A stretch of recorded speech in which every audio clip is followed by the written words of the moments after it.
28 men were trapped in Antarctica. No radio, no rescue plan, no clear way home. Their ship had been crushed by ice, and around them was a frozen world so empty that no one even knew where to look. By every reasonable guess, this should have become a story of disappearance.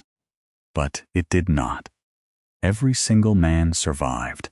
What happened between those two moments became one of the greatest survival stories in history. Welcome back to English Mindwave. This is the story of Ernest Shackleton, a man who failed to complete his great mission, yet somehow did something even more impossible. He brought every man home. To understand why this disaster mattered so deeply, we have to go back to the dream that carried these men south. In 1914, Antarctica was not just an empty white place at the bottom of the world. It was the last great prize of exploration. The North Pole had already entered the headlines. The South Pole had already been reached. But one challenge still remained: to cross Antarctica from coast to coast. For Shackleton, this was not a simple journey across ice. It was a chance to step into the final chapter of an age when explorers were treated almost like heroes. The ship that carried him and his crew was called Endurance. At first, that name felt perfect. It sounded strong. It sounded brave. It sounded like a promise. Inside its wooden walls, the men had food, shelter, tools, and hope. The ship was more than a machine moving through water. It was their home, their protection, their last connection to the world they had left behind.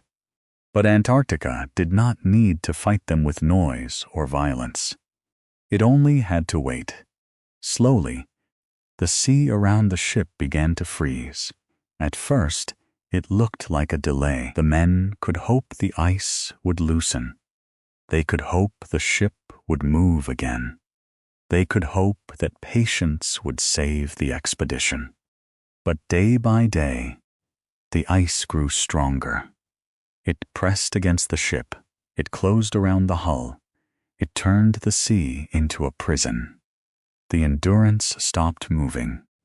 The dream of crossing Antarctica froze with it.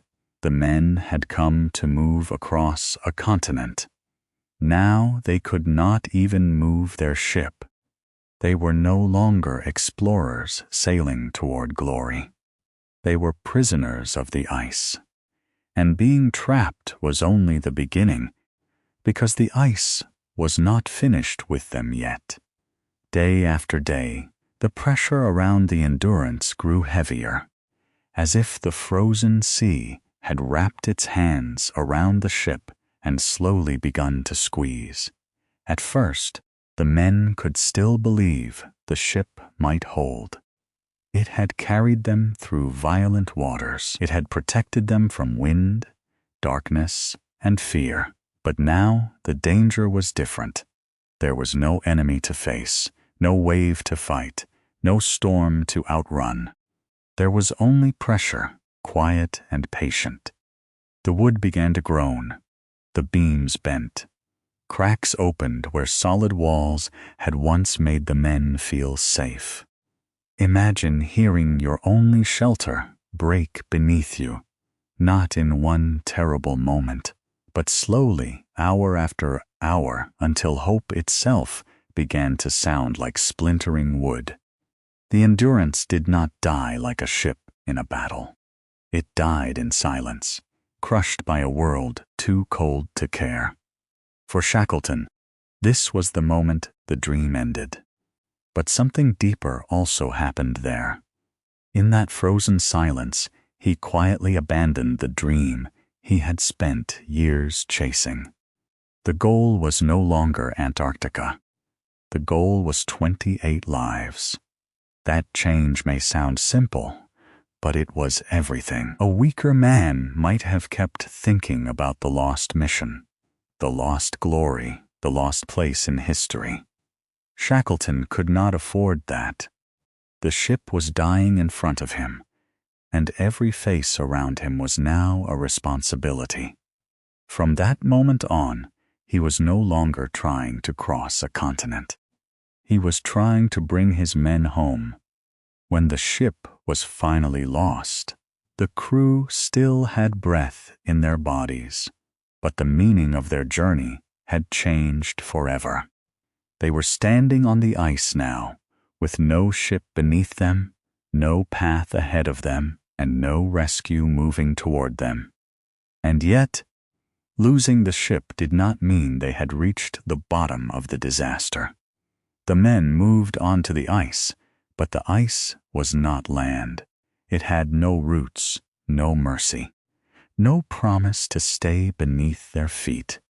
It cracked in the night. It shifted under pressure. It drifted slowly across the sea, carrying them farther into uncertainty, while they slept, ate, and waited. Their camp was not a home. It was a pause in the middle of danger. And now every decision became smaller, harder, and more painful. What could they carry? What had to be left behind? Food mattered more than comfort. Ropes mattered more than memories. A tool could mean life. A keepsake could become weight. Some men had to let go of things that connected them to home. A book, a photograph, a small object that once seemed harmless. On the ice, even memory had to be measured against survival. That is one of the quiet cruelties of this story. The men were not only fighting weather. They were being forced to choose what part of their old lives they could still afford to carry. The cold made every decision harder. Hunger made every hour longer. A tired man could fall behind. A quiet man could become a warning.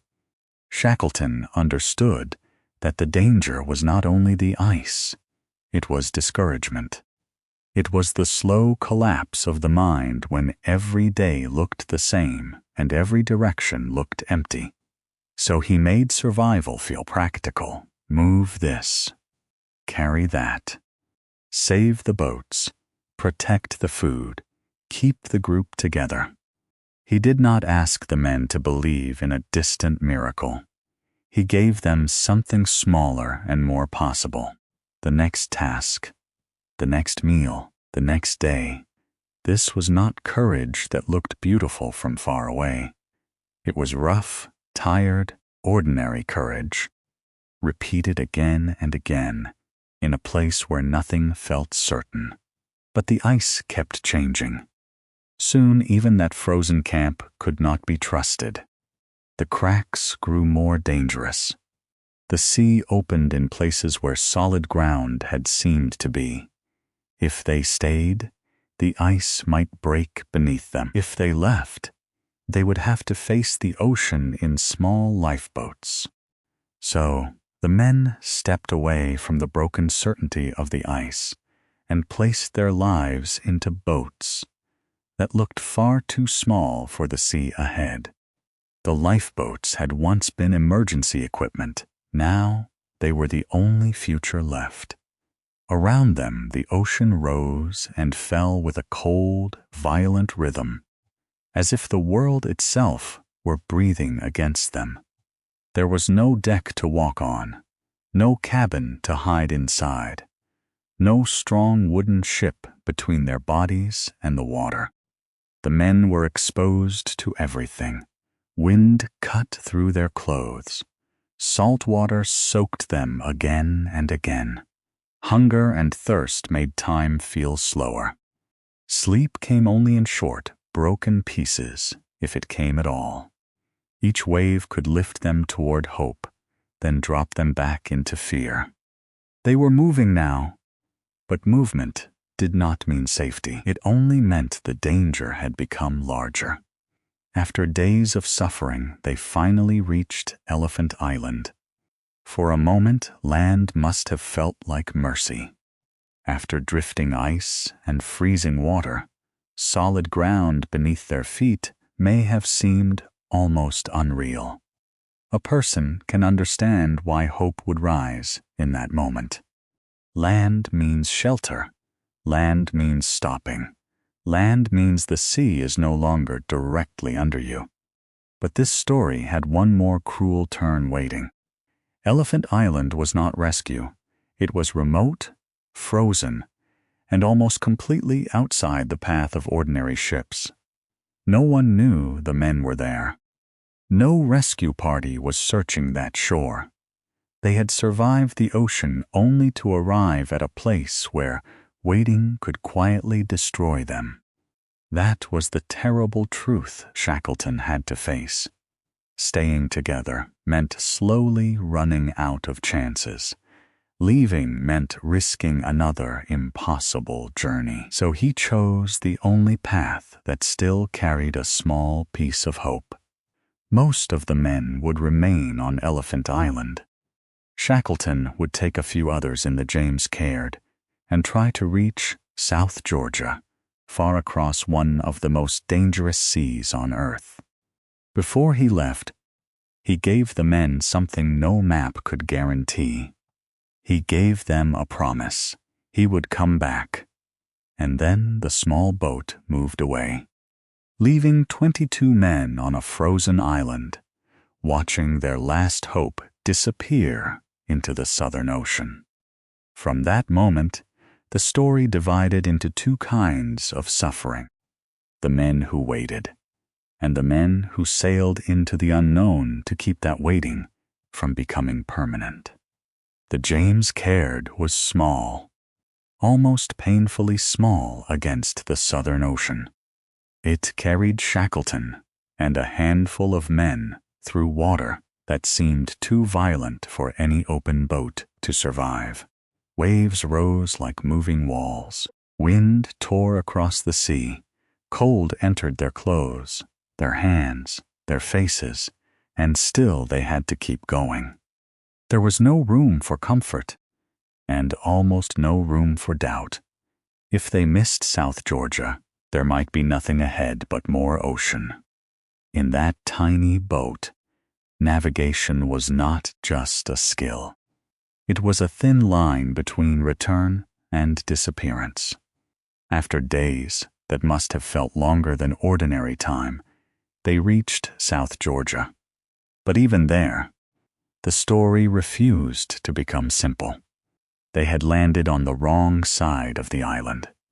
The people who could help were still beyond mountains, ice, and exhaustion. It is almost hard to believe that after the crushed ship, the drifting ice, the lifeboats, and the open sea, one more impossible barrier still stood in front of them. But that is why this story stays in the mind. Survival did not arrive all at once. It came in pieces, each one earned by men who had already given almost everything. Shackleton and his companions crossed the island on foot. They moved through cold, dangerous ground toward the sound of human life. And finally, after so much emptiness, they reached a whaling station. There were voices, buildings, warmth, other people. For a moment, the impossible had become real. But Shackleton was not finished. Reaching help was not the same as keeping his promise. Far away, 22 men were still on Elephant Island, watching the horizon and wondering if the small boat had survived. Shackleton tried to return. Weather and ice stopped him more than once, but the promise remained. Then at last, a rescue ship reached Elephant Island. Imagine the men seeing it appear across the cold water. Not a dream, not a memory. A real ship, and on it was the man who had said he would come back. Shackleton looked toward the shore and counted the men. 22, every one of them alive. Not one man was lost. In Antarctica, That fact alone felt almost impossible. The promise had survived the ice, the ocean, the waiting, and the fear. The endurance was gone. The mission had failed, but the men were still there, and Shackleton had come back for them. That is why Shackleton's story still feels larger than a failed expedition. He did not bring home the victory he had dreamed of. He did not bring home the endurance. He did not cross Antarctica and return as the conqueror he once hoped to become. But maybe history remembers him for something quieter and far more human. When the dream broke apart, he did not let the people around him break with it. The name Endurance no longer belonged only to a ship. It became the word for what remained inside these men when the map, the plan, and the future all disappeared. In the end, Shackleton's greatest victory was not reaching the far side of Antarctica. It was bringing every man home.